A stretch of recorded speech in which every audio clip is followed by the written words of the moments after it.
All right, guys, this is Mr. Aimatsu. I'm talking to you guys about the Renaissance. This is a podcast about the Renaissance. So I know that this is our first podcast. So just want to give you a heads up on how this goes.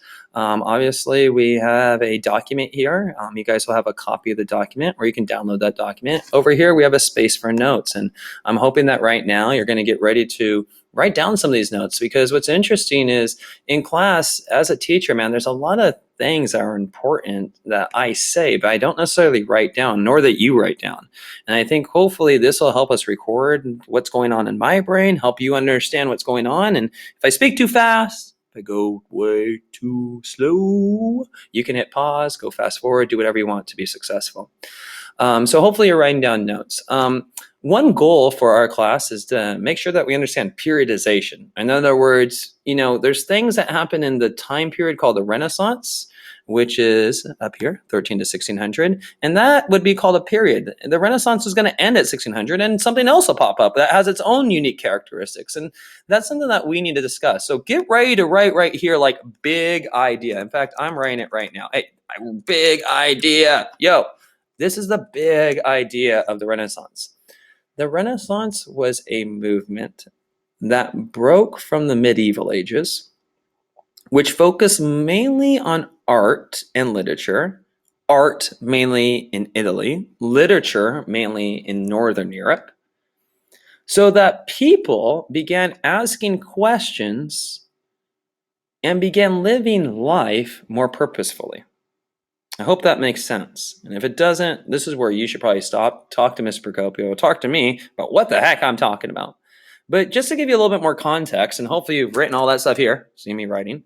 But give you a little context, before this, most people didn't live that long. I mean, they were living till their 30s. I mean, most people worked, and that's all I did. 90% of us were considered peasants. We're uneducated, we're illiterate. The priest tells us how to think. The priest tells us how to worship. And we are told like slaves by our lords and our knights and our king on what to do. And so because of this, there wasn't really any opportunity to think how to better your own life, if that makes sense. They kind of just focus on their task. We'll talk about that later. And everybody's just focused on doing a good job here so that they could go to a cool place called heaven, which are going to live for the rest of eternity. And so they're like, oh, this place called Earth and this thing called life really wasn't that important in the medieval ages. However, in the Renaissance, they began asking questions, and these questions really lead people to think, maybe life on here can be more than just digging potatoes every day. Maybe it can be more than some of the wrongs that I see. Maybe we can make our life here on Earth just a little bit better. And that's really what the Renaissance is doing. It's opening a bunch of questions as to how we can become a better country, be better people, and treat each other maybe a little bit more, I'm going to use the word humanely. And that's actually a big part of it, is called humanism. But we're going to talk about that in our next podcast, so don't freak out yet. We'll talk about humanism later. All right, so what's going on here? I'm going to delete this big idea stuff, so it's gone. So the background, the Renaissance is considered the beginning of modern European history. Our class starts in 1450, and that's why we start this class, because actually Europeans before this, like I said earlier, weren't asking questions like we were. They weren't thinking how to become a doctor, a lawyer, an engineer, how they could become a better mother, a better father, a better brother. They just kind of did what they did and just hoped that everything they did was doing good in the eyes of what they called their Christian God, so that they can go to heaven. All right. As he says here, I mean, at the end of this, guys, and there's like 5 or 6 pages, there's an awesome contrast between the Renaissance and those things that we call the later Middle Ages or the medieval ages. There's a lot of words, the medieval times, the Middle Ages, all go explain this time where people didn't really think like we do today, but the Renaissance, as we said earlier, changes all that. Most importantly, it happens first in Italy. We're going to talk about a little bit reason why in Italy, but that is a very important thing. Notice it starts a little bit early, 1300. Whoa. And it goes to Northern Europe. Yep, takes 150 years to get up there. Remember, I mean, we don't have technology at this time. The only way that we spread ideas is literally one person stopping to one town and bringing a book or bringing a new device or talking a story about what's out in the world. Remember, most people didn't travel really outside of their kingdom or their land or wherever their home that they lived. In England, living on an island, man, this doesn't happen until 16th century that happens. And England's always doing its own little thing, and we'll talk about that later. But it's not really important. The most important thing you need to know is it happens here. and we'll talk about why it happens there. Origins of Renaissance. This guy, he's bold. And just to give you a heads up, this whole thing is done by a guy called History Sage, and he has a website. He's had awesome pass rates, 90%. This is what he gives his students to study. So we're going to use this as well. And everything that's bold, he thinks is super important. But quite honestly, I've never actually seen this guy before. So usually they have a humanist. I'm forgetting his name. We'll get to it later. Who actually coins out this? I believe it was Petrarch. Excuse me. There we go. Petrarch. Yes, it was. Petrarch was a man that actually claimed to be the Middle Ages, but he's bold here. So Mr. History Sage, Mr. Mercado, believes it's important. So I would take a little note on that. This is kind of interesting. The upper classes really are the people that are spending the time to learn the classics. And when I say classics, we're talking about Greece and Rome. Say it with me. Classics means Greece and Rome. Super important. You're going to see on the test. Got to know that. So why? Man, they had the luxury. They had the time. They had the extra money. Most of us were peasants, unfortunately, and we were illiterate, man. We couldn't even read. I mean, what is literature and art going to do to us if we can't even read it? I guess art could be cool, but really, I don't have the time nor the money to really care. And in working classes, maybe they have the money, but they definitely don't have the time. As you can see, they're pretty preoccupied here with the concerns of daily life, of making money, making the bills, and expanding the business, and worry about what art piece or what new book came out. So the most important thing is, why it happens in Italy is a number of reasons. First is the idea of city-states. Now, you guys should know this from your summer assignment, but a city-state is like its own little city that became its country. So think of El Cajon being its own country and with its own president. Think of Santee being its own president. Think of La Mesa having its own president. Think of Spring Valley. I mean, if you thought about that, that's basically how it worked. These cities would actually have their own countries. These countries were ruled by oligarchies, and these oligarchies were really focused on merchants. Yeah, I mean, these guys weren't kings. They weren't queens. They weren't people that married in. They weren't gnarly like army dictators. It was just actually people that got a lot of wealth through trade. Venice and Florence probably being the most important trade routes at this time. And because they made so much trade, and we'll talk about why they made trade as opposed to other countries, they had more money, and they had more money to compete, to get the best artists, to get the best art, to get the coolest libraries and the most libraries, so that they could say that I was the best city-state. Think of it kind of like city-states and high schools. High schools, we compete all the time, right? We compete in sports. We compete in academics. We talk about them. We talk about why we should be better than them. And that's exactly what they were doing. They're trying to figure out reasons how their city-state could be the most important.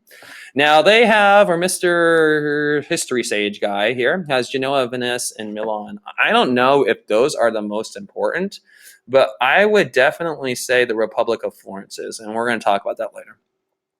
So as I said earlier, man, there's a lot of competition. That's the big word. There's a bunch of competition. We're going to talk about this word, balance of power, but this is where not one country becomes stronger than another so that one can take it all over, right? I mean, so we'll talk about that, but that's not really that big of a deal right now. As I said earlier, the most important city-state that you should know is the Republic of Florence. And the most important family would be the Medici family. And yes, you got it right. They were a merchant family. Yep, you know it. Yep. Not doing it because of guns, not doing it because of blood, kings and queens, but doing it simply because they were rich. And the most family, Medici family. Cosimo Medici family allied with the other families of Florence and became a republic. A republic is actually a voted rulers, but not all people could vote. It was really only the upper classes. And he was the most powerful. And also we got Lorenzo de Medici. Again, the Florence is known as the most important city-state. Michelangelo called this home, not the Ninja Turtle, the great artist who also did the Sistine Chapel in Rome, or actually the Vatican City where the Pope lives. So as a heads up, probably the most important, probably need to know it. Need to know the other ones, maybe a little bit, but these guys, oh well. So here's the Duchy of Milan. I got Rome. Notice it says the Papal States. Why? Who lives in Rome? The Pope. What does Papal mean? Pope. Where does he live? In Rome. Is Rome in Italy? Yes. But is there in Italy? No. Okay, just as a heads up. So here's Rome and the Papal States. Again, Venice, not nearly important. That's where they have all those gondolas, those little boats that travel in the rivers. Nobody has cars. They walk. Pretty cool place. Been there. But anyways, that's Venice. Not big a deal. And Naples. They're in the South. We're going to talk about their issues later. So we don't need to really learn about these guys too much. You can kind of skip. Decline of the Italian city-states. We're going to talk about this man called Machiavelli, and Machiavelli is scared about the French. He's not only scared about the French, but he's also scared about let me go back up here, all of these little city-states. Why? Because they're competing, and when you compete, sometimes it leads to violence, and violence leads to war, and so he is scared about what's going on. And so the decline of the Italian city-states, as it says, begins in 1494 when you have all these French invasions. Florence tries to make some deals, but again, this is a little bit too specific for our class. Now we came to a man I talked about, Machiavelli. Remember, this is the guy I said earlier that was living up in, I believe it is Florence. I don't know if it says in here. It does not. But he's living in, I believe, in Florence, and he's in the Italian city-states, and he's very concerned that all these Italian city-states might invade Florence. And not only that, he's also concerned that we have this place called France that's ready to invade as well. And so he writes a book called The Prince. And when I was in high school and I took AP European history, I had to read this entire book. What is it about? It's a manuscript on how to be the best leader possible. And when I say best, I'm not talking about nice. I'm talking about the person that's going to have the most power possible. And trying to get power, as you know, is not necessarily nice. Sometimes it's violent. And he actually says that's okay. In fact, his most famous couple of famous quotes, you probably heard this, the ends justify the means. That means at the very end, even if I do something bad and horrible, at the very end, if it's good for me, it's okay.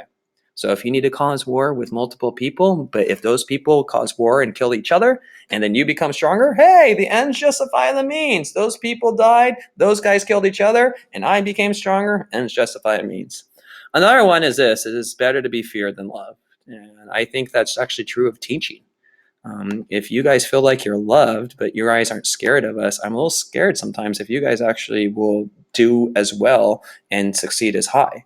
I think there you need to have a little fear of the teacher every once in a while. So a lot of these have been applied not only to teaching, but to life, and also especially like it says here, politically. I mean, you could see why it might be better to be feared than loved if you're a ruler. Because if you're loved too much, hey, those people might rise up, and then suddenly they're signing a no homework petition, and suddenly they're asking the teacher, oh, sorry, wrong thing. We're talking about countries. Well, if you give the citizens, the peasants too much love, they might, like a father or like a little son or daughter, rise up against you and start fighting back, going, whoa, you can't do this because you're supposed to love me.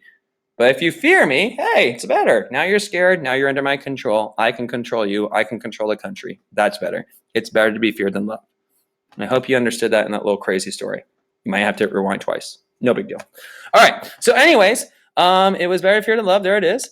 Rulers had to be practical and cunning. You had to be smart, and you had to be practical. You couldn't think that there's going to be peace on world. There's going to be hard times. And guess what? Embrace those hard times. And every time there's a hard time, you make sure that you make it the best for you. Pretty interesting way of thinking, actually.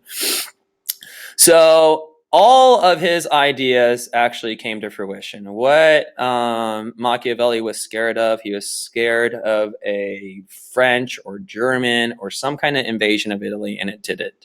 As you can see, the sack of Rome in 1527 by the Holy Roman Emperor Charles V. The Holy Roman Emperor is in the Holy Roman Empire, and the Holy Roman Empire is basically what we call Germany right now. We're going to talk about maps in a second, but obviously there is no Germany right now. There is a big, huge area called the Holy Roman Empire that has a bunch of little like kingdoms put together. It's actually almost like Italy. Like Italy's a bunch of city-states, but it's not a country yet. It's kind of like the Holy Roman Empire. The Holy Roman Empire is a bunch of little kingdoms, not put together yet, but have like a general outline. And we'll talk about why that's a good thing in some cases and a bad things in other. So that's a little introduction, guys, to the Renaissance. As you can see, I'm going to pause this podcast. I'm going to talk about humanism, which is a pretty important thing. Notice that after humanism, and you read, you're going to be going back into Italian Renaissance art, and we'll be talking about that. So all of this is really good information. But at this time, I'm going to take a pause about the Renaissance. So hopefully this helped you understand the Renaissance, why it happened in Italy. You know, there's a couple other things about Italy that it doesn't talk about here that you should probably know. Let's see here. I'm going to escape out real quick. And I'm going to show you guys real quickly a map. So let's put Europe map. It's cool to go in maps, Europe map. And we're just going to click images, yada, yada, yada, yada, yada. Well, let's click this one. Okay. And let's make this view image, make it big. View it. All right, cool. So another thing, guys, is we have to understand why this starts in Italy. So first of all, there's Vatican City, and by the way, Vatican City is actually where Rome is. So Rome's considered about right here. Venice is up here. Florence is over here. Milan is up here. As we know that the focus of the Italian Renaissance was basically looking at the ideas of Greece and Rome. So the big question always is, why does it happen in Italy? Well, obviously it happens in Italy for the Roman part, because guess what? It's in their backyard. Rome is in what area? Italy. If you're looking for Roman things to learn on how to become a better person, to live a more civilized life, to live like the Romans did, what better place than to look at the country called Rome? So what about Greece, man? Greece is way over there. How did all of these ideas in Greece move over into Italy? Well, here's the thing. These people called Turkey. Now, for a long time, you probably laughed in class when Turkey, what a stupid name. It's the name of like a bird or something I eat at Thanksgiving. Yes, that is true. However, the reason why it's called Turkey is there's a group of people here called the Ottoman Turks. And the Turks are a Muslim group, and they've been expanding their empire from the Middle East way down in this corner, all the way up, all the way up, all the way up. And during this time, about the 1300s, they are moving over into this area. This area right now, it's called Istanbul or Constantinople. It's a very important area. And why is it important? Well, obviously you can see that ships would have to go from the Black Sea all the way through here, to get over here so that they can trade. So whoever controlled this controlled trade. It's basically like a big gate. And if you had to pass through that gate, you had to pay taxes. So this is an important area. And what happened was the Ottoman Turks kept on invading, and they eventually sacked an area called Constantinople. Today we call it Istanbul, Turkey, but back then they called it Constantinople after the king that you guys read in the summer sign, King Constantine, who actually grabbed it back from the Muslim empires. And it might have been the Persian empires. I don't know. I'm talking about European history. Anyways, getting back to the point. We have these Muslims, they're coming in and they've attacked them. So what happened is the Greeks, fearing for their lives because they weren't Muslim and fearing that there might be some warfare and they might be killed, started running. And they ran and brought all their stuff with them. And some of them, actually, which is kind of sad, just like our Syrian brothers and sisters are going from Turkey to Greece to Albania to Italy to up to hopefully to Germany. They did the same thing. They ran from war and they went from Greece. And this time they actually boarded ships and they went to Italy. And so over here, suddenly, not only do you have Rome, but all of these Greeks coming in here to basically bring all of their cool stuff from Greece, their art, their music, their literature. And suddenly in here at this time, you have the spike of both Roman and Greek cultures. So going back to our screencast over here, hopefully I didn't make you sick by just teleporting through things. But anyways, as you can see, another important reason why this happens first in Italy and the Italian states, and why, let's see, it occurs first in Italy up here, is because of the fall of Constantinople, that war that pushed all of these Greeks over in Italy. All right, I think I'm officially done. So good luck. Hope you're doing well. If you don't understand anything what I just said, if this all sounds like gobbledygook, hey, this may not work for you. No big deal. That's what I'm here for. That's what Mr. Procopio is here for. We'll help you out. But I'm sure this probably helped you out a lot more, and I'm sure you're excited on this way of learning. I sure am, because I'm done talking. All right. See you guys in the next one. Next one will be humanism. Human, how to be a human. All right.